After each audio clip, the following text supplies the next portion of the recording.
tá? Compartilhar a tela.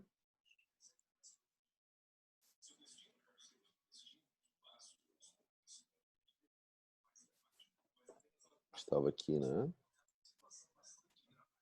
Tá. Então, gente, o controle eu falei da analgesia preventiva, né? Retomando, então, importante a gente deixar o paciente já medicado para ele chegar em casa e estar confortável, porque senão o que vai acontecer? O paciente vai fazer o procedimento, vai ir para casa, muitas vezes o paciente que vocês vão atender na faculdade, principalmente, vai pegar um ônibus, vai a pé até a parada, vai estar no sol, vai demorar às vezes 1 hora, 2 horas para chegar em casa, aí vai chegar em casa, vai botar gelo, vai arrumar as coisas dele, e aí quando ele pensar que ele tem que comprar o remédio, né, o analgésico, já está com muita dor, tá?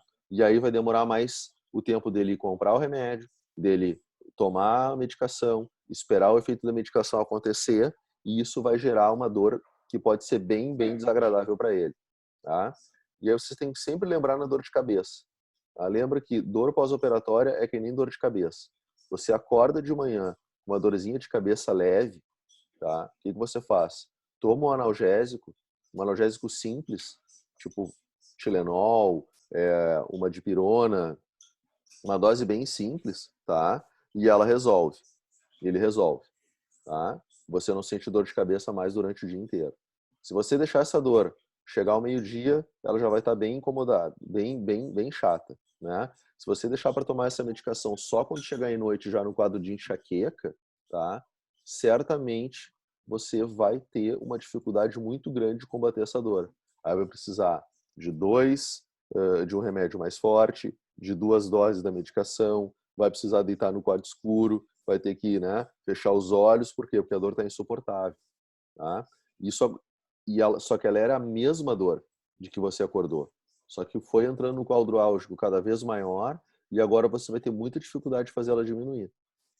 Com o nosso paciente é a mesma coisa, tá? Então, o paciente começou a sentir dor, talvez ele vá deixar para, não tá doendo, não tá incomodando, tal. Quando ele der o sinal vermelho assim, mas agora vai tá doendo, eu tenho que tomar a medicação, até essa medicação fazer efeito, a dor vai ficar insuportável. Por isso que é importante medicar, né, o paciente pré-operatório com analgésico, para que ele já chegue na cirurgia no analgésico tomado. No consultório, se o paciente esqueceu de tomar, eu já dou para ele a medicação antes dele sair do consultório, para ter certeza que ele vai chegar em casa confortável, tá? E se o paciente, no caso, vamos lá, um paciente que você não tem a medicação na hora, enfim, né? O paciente tem que comprar, não tem problema. A instrução é, sai daqui, vai na farmácia, compra a medicação e toma ela. Já toma o analgésico, mesmo sem dor, tá? E mantém essa prescrição de analgesia por um período determinado, 24 horas, 48 horas, 3 dias, né? Para que o paciente tome ela e não venha desenvolver dor, tá? Bom, controle transoperatório, então, é a maneira como a gente vai lidar com o paciente durante a cirurgia. Então, controlar o tempo cirúrgico, tá? Isso também tá relacionado à nossa técnica, certo? Saiu aqui porque salvou o Zoom aqui, deu, tá? Tá relacionado à nossa técnica. Então, não marquem ou não se aventurem em procedimentos longos se você não tem essa capacidade no início, né? Não façam procedimentos longos em pacientes que não vão tolerar esse tipo de procedimento, tá? Grandes complicações acontecem em procedimentos de implantodontia, onde se pega um senhor ali, uma senhora de 75, 80 anos de idade, vai botar 6 implantes no paciente e o paciente não suporta, tá? A gente perde o controle. E o controle pós-operatório, ele tem que ser compartilhado. É importante que a gente diga para o paciente, né, estabeleça uma relação de confiança com o paciente de que faz parte do procedimento, né, o pós-operatório dele. Faz parte todo o controle pós-operatório que a gente está indicando para ele, que é ficar em casa, que é aplicar gelo, que é deixar a cabeceira elevada, que é fazer uma dieta líquida e fria, né? Todos esse comportamento é esperado por nós em relação ao paciente. faz parte do controle pós-operatório. Tá? Então, o pós-operatório ele está muito mais relacionado ao paciente do que a nós mesmos. O que a gente vai fazer é ficar à disposição, caso o paciente tenha uma intercorrência, tenha uma necessidade, a gente ajudar ele a fazer esse controle, tá? Eu sempre tenho uma frase que eu gosto de dizer, né? É parte da cura o desejo de ser curado, né? Então, assim, o paciente tem que estar comprometido no controle pós-operatório também. Né? Por isso, quando o paciente liga com dor, é importante revisar. Olha, tá fazendo aquilo que a gente combinou? Tá deitado? Né? Tá botando gelo? Tá fazendo dieta líquida? Tá em casa? Tá? Para que a gente consiga sair dessa situação que muitas vezes os pacientes nos veem, né? Tá? Como torturadores. A gente não é. E a melhor maneira da gente conseguir cativar um paciente e fidelizar um paciente é acabar com esse paradigma na cabeça dele. Tá? Então, o paciente veio do consultório, sente confiança, sente confortável, ele vai ser teu paciente por muito tempo, talvez o resto da vida. Tá? Anti-inflamatórios, tá? Então, anti-inflamatórios são os primeiros fármacos assim que a gente vai ter contato numa prescrição para o paciente, tá? Que vão nos ajudar de 3 maneiras, tá? Então, são drogas anti-inflamatórias, tá? Elas se dividem em 2 grupos. O primeiro do grupo são os anti-inflamatórios hormonais ou os esteroides, e o segundo grupo os anti-inflamatórios não hormonais ou os não esteroides. Os anti-inflamatórios não esteroides, né? Eles são conhecidos como AINE, né? E é o grupo de fármacos que a gente vai trabalhar. Os anti-inflamatórios esteroides a gente utiliza em situações mais complexas, tá? E normalmente já num grau de especialização, certo? Que são então os corticoides que a gente vai usar para reduzir o edema de cirurgias bem mais importantes, maiores, né? Onde realmente a gente vai precisar desse tipo de fármaco para nos ajudar a diminuir o volume de edema para confortar o paciente em relação à dor. Tá? Mas na odontologia, aqui na graduação, nós vamos utilizar basicamente os anti-inflamatórios não esteroidais, né, os AINE, tá? Que tem então um mecanismo de ação bem sintetizado aqui, tá? São inibidores seletivos da enzima ciclooxigenase, que é responsável pela biotransformação do ácido araquidônico em prostaglandinas, e são as prostaglandinas, então, que vão gerar a reação de dor. Tá? Então, eles acabam inibindo a formação de prostaglandinas, tá? E aí, então, diminuindo ou inibindo a sensação de dor do paciente. Eles são seletivos à ciclooxigenase. Nós temos 2 ciclooxigenase, ou como vocês vão ver em alguns livros e artigos, a COX. Tá? Tem a COX-1 e a COX-2. A COX-1 ele é produzida no estômago, e a COX-2, então, é a que está relacionada, né, às prostaglandinas. Então, os anti-inflamatórios mais atuais, mais modernos, eles são inibidores seletivos da COX-2. Então, eles geram menos desconforto, né, estomacal. Tá? Por exemplo, vocês vão lembrar do paciente que toma aspirina, né, o ácido acetilsalicílico, que toma diclofenaco, são medicações que vão combater vão trabalhar inibir as 2 ciclooxigenases, tá? Então vão causar desconforto estomacal, vão causar dor, podem causar até úlcera, né? Se usar por um tempo prolongado, podem causar até diarreia, né? Desconforto nesse sentido, né? Mas aquela sensação de queimação ela vai acontecer sempre, tá? Então, se puder usar inibidores seletivos, melhor. São um pouco mais caros, mas muitas vezes os pacientes podem pagar sem problema nenhum, tá? Não é uma diferença de preço tão grande assim. Efeitos terapêuticos dos anti-inflamatórios não esteroidais. Então, a gente vai esperar sempre esses 3 efeitos, tá? Primeiro, efeito analgésico. Segundo, antitérmico. Segundo, anti-inflamatório. Então, todo o AINE tem, né, essas 3 capacidades. Inibir a dor, a analgesia, antitérmico, diminuir a febre, né, e anti-inflamatório, diminuir o edema. Só que, claro, dependendo do fármaco, ele vai ter um poder de ação maior, né, ou um efeito terapêutico maior de um ou 2 desses quadros, né? Por exemplo, paracetamol. Né? Paracetamol tem um efeito analgésico razoável, tá? Tem um efeito antitérmico excelente, e tem um efeito anti-inflamatório praticamente inexistente. Se você pegar, por exemplo, nimesulida, né? O nimesulida vai ter um efeito analgésico excelente, vai ter um efeito antitérmico insignificante e um efeito anti-inflamatório excelente. Dipirona vai ter um efeito analgésico bom, um efeito antitérmico excelente e um poder anti-inflamatório praticamente nulo. Tá? Então, a seleção vai de acordo com a necessidade do paciente. Bom, meu paciente está com dor e febre, né, por causa de uma infecção. Então, eu posso usar um anti-inflamatório que me traga esse efeito. Dipirona, paracetamol, ibuprofeno. Não, eu quero diminuir o quadro inflamatório, quero combater o edema. Então, e também confortar ele em relação à dor. Então, posso usar nimesulida, celecoxib, posso usar tenoxicam, piroxicam, aí são analgésicos mais fortes, né, anti-inflamatórios mais potentes para combater a inflamação e para combater a dor, tá?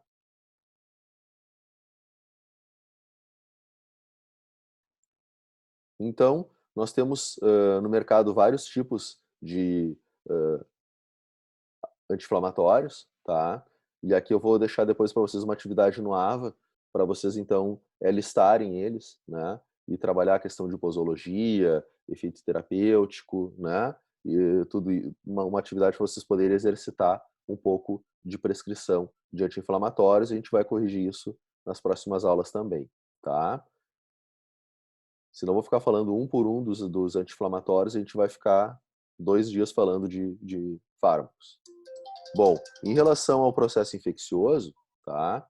Nós vamos ter então a infecção. Como é que a gente pode definir infecção? A infecção pode ser aguda, né? Tá? E toda infecção, todo quadro infeccioso agudo, quando acontecer uma infecção, ela vai estar no quadro agudo, tá? Ela vai então evoluir para cura, ou seja, a gente pode eliminar a causa e usando um antibiótico curar o paciente. Essa infecção pode ficar crônica ou autolimitada, então nem sempre ela está curada, mas ela está crônica, e isso é um problema porque ela pode voltar para o quadro agudo depois, né? Então, essa via de agudo crônico, ela é bem complicada de resolver, tá? Então, muitas vezes ali o paciente está com uma lesão endodôntica, né? Um problema de canal, a gente vê numa situação crônica, está sem dor, aí fica aguda, você prescreve um antibiótico, né? O paciente melhora e não volta para tratar, porque ela fica crônica, ela para a dor, e aí dali 2, 3 meses ele volta no quadro agudo. Antibiótico de novo, diz, olha, tem que vir tratar o canal. O paciente não volta de novo, vai para o estágio crônico, até que ela chega no processo agudo, de que vai ser muito difícil de combater, porque a microbiota que está causando aquela infecção começa a ficar cada vez mais virulenta, né? E isso é um processo bem sério. É importante sempre enfatizar para o paciente que está com uma infecção que a gente vai levar ele por um processo crônico para poder operar, para poder resolver e aí então evoluir para a cura, tá? E o problema do quadro agudo sem tratamento ou com tratamento equivocado, né, é entrar no quadro de septicemia, tá? Ou seja, o paciente correu o risco, né, de vir a óbito, tá? Por quê? Porque ele pode entrar no quadro de infecção generalizada. Então, o paciente e o dentista ficar brincando com o quadro de infecção aguda crônica, né, é muito perigoso, porque uma hora pode evoluir para septicemia, tá? Da mesma forma que é negligenciar uma infecção, né, tratar ela de maneira errada, ela pode evoluir então para septicemia também, faltou um T ali, certo? De maneira muito rápida às vezes, tá? E isso é uma complicação bem grande. Então, tem que cuidar muito isso. O paciente foi no teu consultório quadro agudo, você medicou, né, o antibiótico, marcou o tratamento dele, ele não veio, ele voltou de novo, você medicou, marcou o tratamento, ele não veio, na próxima vez você vai dizer para ele, olha, se você eu vou te medicar, mas se você não fizer o tratamento, eu não vou mais te atender, tá? Por quê? Porque esse paciente vai chegar no hospital no quadro de septicemia e dizer, o meu doutor é o doutor Rodrigo, tá? E aí vai ficar uma situação desagradável para ti. tá? Então, tem que assustar o paciente com infecção de que se ele não resolver o problema dele, ele pode ter um quadro de dor, de infecção muito sério, tá? E isso ter o risco até de comprometer ele na saúde, levar ele até a óbito, uma internação hospitalar, tá? Devemos identificar o estágio do processo infeccioso para determinar a conduta e sempre acompanhar o caso até a sua cura. Isso é fundamental, tá? Então, é importante identificar em que estágio está o processo, aonde é que ele está ocorrendo, para determinar a conduta. Então, diagnóstico e depois o tratamento. Sempre nessa ordem. Nunca tratar, não, toma antibiótico e depois volta aí para a gente ver o que é. Não, primeiro faz o diagnóstico, depois prescreve o tratamento. Tá? Importante, a infecção vai estar sempre relacionada a esses 3 fatores: micro-organismo, hospedeiro e meio ambiente. Micro-organismo virulento, né? O hospedeiro fraco, né? Ou imunocomprometido, e o meio ambiente propício. Ou seja, um dente fraturado, uma bolsa periodontal, um paciente com uma má higiene, né? Tudo isso vai levar ao quê? Ao quadro infeccioso. Então, sempre que você tem um desequilíbrio por algum dos lados, né, mesmo o paciente com uma higiene adequada e uma saúde boa, ele pode ser acometido por um micro-organismo extremamente virulento, tá? Aqui a gente está falando de infecção, mas dá para pegar, por exemplo, o caso aí do coronavírus. Então, pega um micro-organismo super virulento, mesmo que você tenha uma saúde adequada, pode infeccionar, tá? No caso, ser infectado pelo vírus, né? No caso de uma bactéria, você pode fazer uma infecção séria, tá? Você tem micro-organismo não tão virulento, mas um hospedeiro imunocomprometido, no caso, por exemplo, o paciente com uh, uh, AIDS, né, HIV positivo já no quadro da síndrome, tá? Ele pode ter uma infecção por um micro-organismo não tão virulento assim, tá? Pelo quadro de imunocomprometimento dele. Ou um paciente saudável, micro-organismo não tão virulento assim, mas uma boca numa condição bem precária, um dente numa condição bem precária de higiene, tá? Também vai para o quadro infeccioso. Farmacologia do processo infeccioso. Então, quando é que a gente usa antibiótico? Tratar uma infecção estabelecida e diagnosticada ou prevenir a infecção em certas situações especificamente definidas, tá? No caso, uma possibilidade de infecção no transoperatório e no pós-operatório. Então, ou o paciente chega com uma infecção que nós vamos diagnosticar e tratar, ou então ele vai fazer um procedimento cirúrgico que pode levar ele a um quadro infeccioso. Tá? Então, a gente está fazendo a prevenção. Bom, posologia dos antibióticos. Dosagem ideal é aquela necessária para produzir efeito terapêutico máximo, com o mínimo de reações adversas. O fator mais importante para atingir o efeito terapêutico máximo é a concentração do antibiótico no soro, onde doses mais elevadas aumentam a concentração e a duração da droga no local infectado. Outro fator importante é o prazo de administração do antibiótico, pois as infecções orais e faciais, elas geralmente persistem por 3 a 7 dias, principalmente se for instituído, então, o mecanismo de drenagem cirúrgica. Então, sempre que o paciente chegar com uma bolsa, né, com um abscesso, a gente vai precisar fazer uma drenagem cirúrgica, a gente vai falar sobre isso também, tá? Nas aulas de reparo, ali, de processo de cicatrização. Tá? Portanto, a antibiótico terapia enérgica a curto prazo ela é indicada no controle das infecções odontogênicas pelo tempo que for necessário para a recuperação do paciente. Normalmente 7 dias. Muitas vezes a gente precisa de 10, outras vezes 14. Tá? Mas o que é importante é ver a evolução do paciente a partir do segundo dia. Ele tem que estar num quadro de controle da infecção melhor. A febre já tem que ter baixado, já diminuído, o local já tem que estar numa condição mais próxima do saudável, ou seja, aquele vermelhão diminuiu, a sensação de latejamento já está passando, né? Não adianta você dar 7 dias no antibiótico que não está fazendo efeito. Então, normalmente é importante reavaliar o paciente em 48 horas, né? Monitorar 24, reavaliar em 48 horas, para ver se realmente aquela medicação está fazendo efeito. Se ela não estiver fazendo efeito, você tem que trocar o fármaco, né? Ou investigar se realmente vai ser necessário fazer uma drenagem. Tá? Então é importante manter o paciente em observação sempre, né? Até que você tenha certeza que o antibiótico está fazendo efeito. A partir do momento que você tem certeza que o antibiótico está fazendo efeito, você vai tratar o paciente por normalmente 7 dias ou pelo menos 2, 3 dias após, né, a interrupção a cura, né? O paciente já não tem mais nenhum sinal, sintoma de infecção. Então, se ele só melhorou efetivamente até o 7º dia, prescreve mais 3 dias, né? Se ele evoluiu bem no 5º dia já está saudável, com 7 dias você pode suspender, tá? Então isso é um manejo clínico que a gente vai tendo de acordo com a experiência. Esse aqui é o gráfico, né, em relação ao uso de antibióticos, tá? E de qualquer fármaco, na realidade. Então a gente tem o tempo, tá, nessa linha de baixo, e a concentração aqui, né, no eixo vertical, tá? Então o paciente vai ingerir o fármaco e a partir de um certo tempo ele vai começar a entrar, né, no potencial de ação dele, no efeito terapêutico. Então essa área toda aqui, ó, é a área de efeito terapêutico, certo?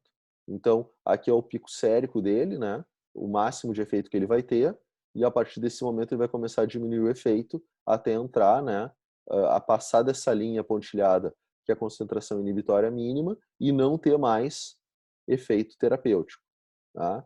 Então, o que é importante? É importante, se eu for trabalhar com antibiótico, que eu dê para esse paciente um outro fármaco nessa situação, tá? Numa situação de tempo, que quando começar o efeito entrar na área de potencial de ação, ainda exista um efeito residual do outro fármaco.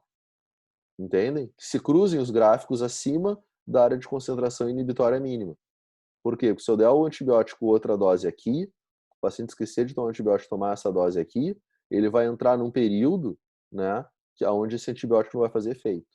E ali eu posso ter uma complicação de uma reinfecção, tá? Eu também não posso fazer uma dose de administração muito curta, por exemplo, antibiótico de 3 em 3 horas, por exemplo. Por quê? Porque os efeitos de ação vão ficar muito próximos no pico sérico máximo, e isso pode levar o paciente a uma toxicidade. Então, sempre respeitar aquela ordem, né? Se aquela posologia é de 8 em 8 horas, então a cada 8 horas o paciente vai tomar, né? E essa curva vai se manter sempre num processo que mantenha ele numa concentração inibitória mínima, né? Um efeito terapêutico adequado durante o período, tá? Então é importante explicar isso para o paciente também. Normalmente a gente vai fazer uma abordagem em 2 etapas, né? Ela é empírica, tá? Por quê? Porque a gente não faz um antibiograma, a gente não sabe qual é a bactéria que está afetando, né? Ou, digamos assim, causando infecção no paciente, mas empiricamente, pela experiência que nós temos, né? Pelas pesquisas que a gente lê, né? E que a gente sabe ao longo de todo esse período aí que nós exercemos odontologia, já, sei lá, mais de 200, 300 anos, tá?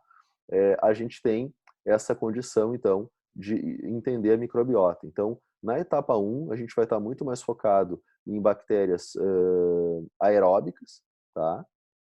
Então, por isso, a seleção de uma amoxicilina como primeira opção. Pacientes alérgicos à amoxicilina, normalmente a gente vai utilizar a eritromicina, tá? Penicilina V dificilmente se usa hoje em dia no processo infeccioso oral, né? Então, primeira opção, amoxicilina, eritromicina. Alguns colegas gostam de usar já de primeira opção a cefalexina. Bom, curei o paciente, né? O processo infeccioso diminuiu ou reduziu, né? Ou não houve infecção, no caso de um paciente em processo pós-operatório, tá resolvido o problema, né? Agora, se eu tiver um processo de infeccioso que vai persistir, né? Eu tenho três possibilidades. Primeiro, eu posso adicionar uma droga chamada metronidazol ao uso da amoxicilina, tá? Para aumentar o espectro para bactérias anaeróbicas, tá? Eu posso substituir a amoxicilina ou a eritromicina pela clindamicina, tá? Para aumentar o espectro também.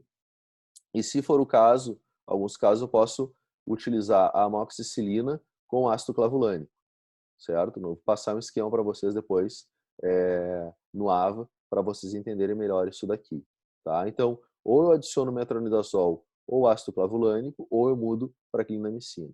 Normalmente, quando eu tenho pacientes com cirurgia relacionada ao seio maxilar, enxerto em seio maxilar, implantes próximos do seio maxilar, ou extrações de dentes molares superiores ou pré-molares superiores que estão em contato com o seio maxilar, eu vou adicionar o ácido clavulânico.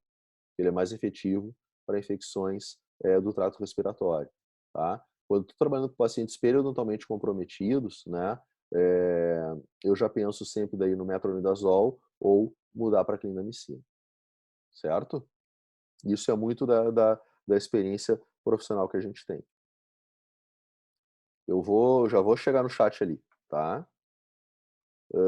Seleção do antibiótico, se for uma coisa urgente, entra no som aí, tá? Seleção do antibiótico. Então, para selecionar um antibiótico, né, tá? Eu vou ter sempre que manter a concentração adequada, como eu já falei. Pequenas doses são arriscadas, então sempre doses que permitam o efeito terapêutico adequado. Tempo de administração, né? Já conversei sobre isso também. Conhecer a microbiota, então saber com que microbiota você está trabalhando e muitas vezes você vai ter que fazer um antibiograma para saber que tipo de bactéria está trabalhando e nesse caso é interessante toda infecção que não regride, né?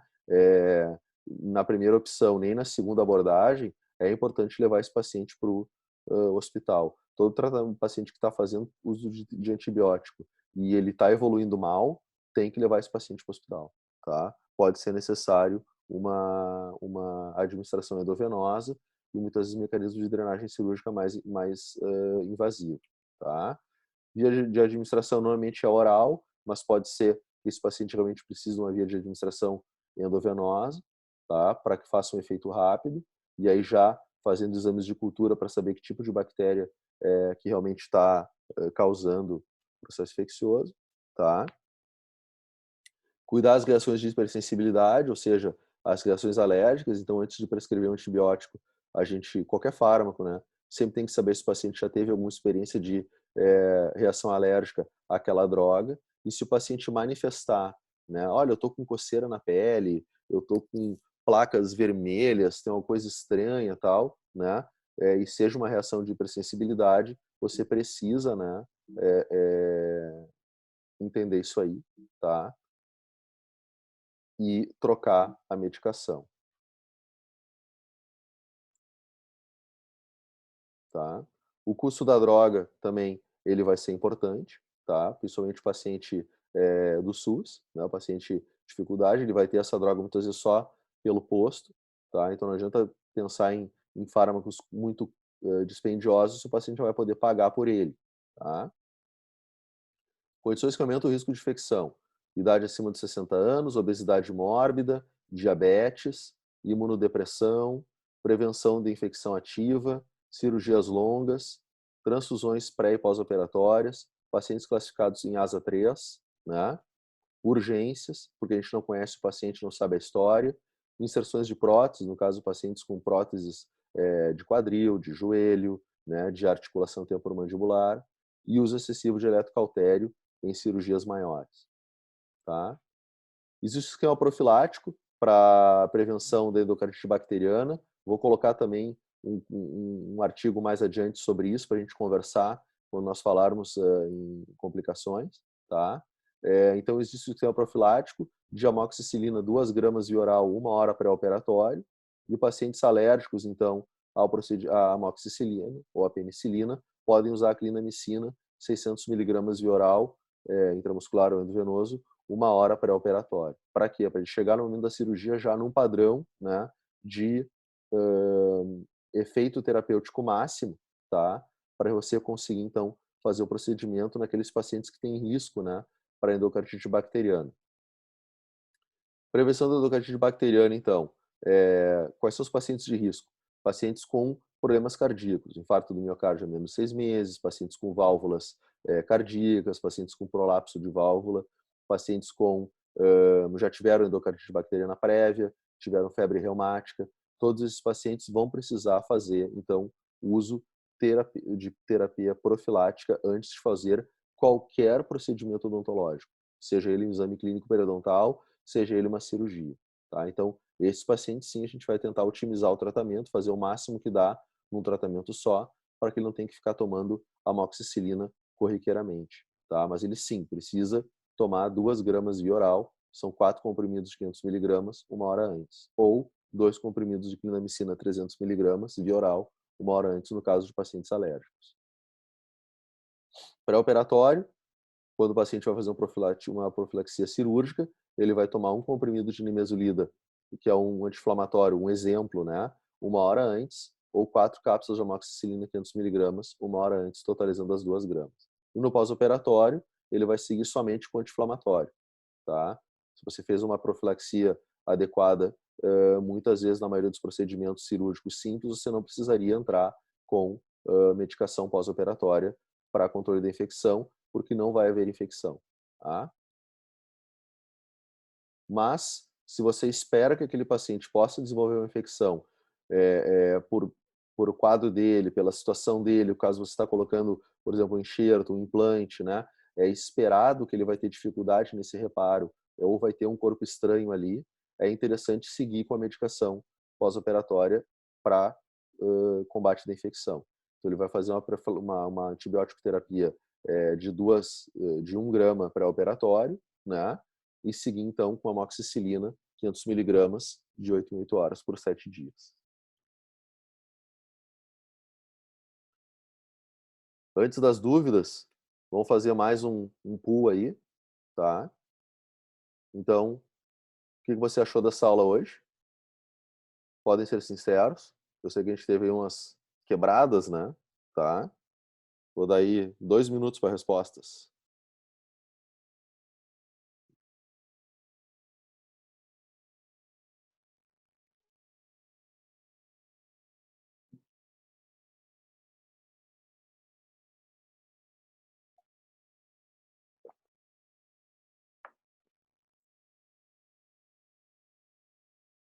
Eu não consigo ver quem está respondendo, tá? Podem ser sinceros.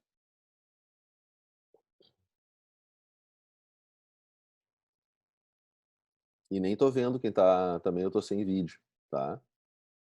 Só tô com o celular na mão, quero bater foto porque eu não consigo fazer print. O chat é totalmente seguro. É mais é para mim, o feedback é meu.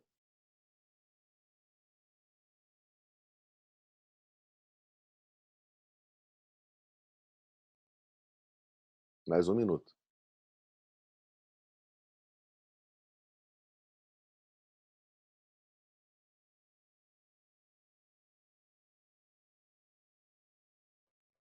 Longos 1 minuto.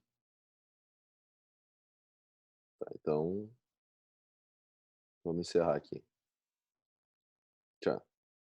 Ó, tem gente sendo tá, agora tá chegando aqui para mim.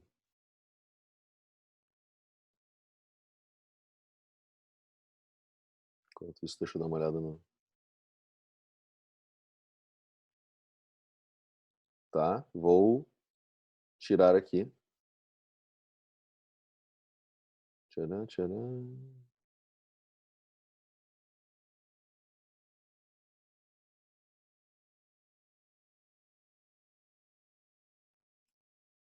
Foi. Vocês estão riscando na minha tela, hein? Tô vendo isso. Calma aí, deixa eu voltar aqui, interromper o compartilhamento e